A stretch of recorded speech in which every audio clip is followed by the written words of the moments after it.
భద్రావతి సేనాపతి వాళ్ళు చాలా సంతోషపడుతూ ఉంటారు. ధీరజ్‌ని పోలీసులు అరెస్ట్ చేశారని తెలిసి. ఇంకా లాకప్‌లో వేసి ధీరజ్‌ని చాలా దారుణంగా కొడుతూ ఉంటారు పోలీసు వాళ్ళు.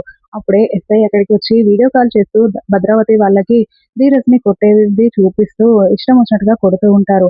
వాడికి అలానే కావాలి. లేదంటే నా కూతుర్నే లేపుకొని వెళ్లి పెళ్లి చేసుకుంటాడా? వాడికి తగిన శాస్తి జరిగింది. నేను అల్లారు ముద్దుగా పెంచుకున్న కూతుర్ని నాకు దూరం చేస్తాడా వాడు అని సేనాపతి అనుకుంటూ ఉంటాడు. అప్పుడే ప్రేమ అక్కడికొచ్చి "ప్లీజ్ ఆపండి సార్. అతనెవరో మా వెహికల్‌లో పెడితే మా తప్పేంటి? మీరెందుకిలా చేస్తున్నారు? అసలు ముందు వెనక ఏం ఆలోచించరా? ఏం కనుక్కోరా?" అని ప్రేమ అరుస్తూ ఉంటుంది.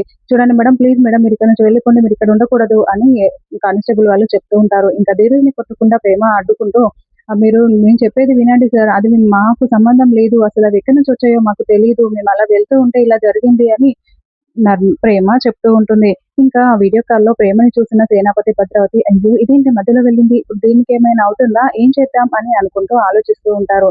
ఇంకా మళ్ళీ పోలీసు వాళ్ళు ప్రేమని బలవంతంగా బయటికి తీసుకొని వెళ్లి ధీరజ్‌ని ఇష్టం వచ్చినట్టుగా ప్రేమ ముందు కొడుతూ ఉంటే ప్రేమ చాలా బాధపడుతూ ఏడుస్తూ ఉంటుంది.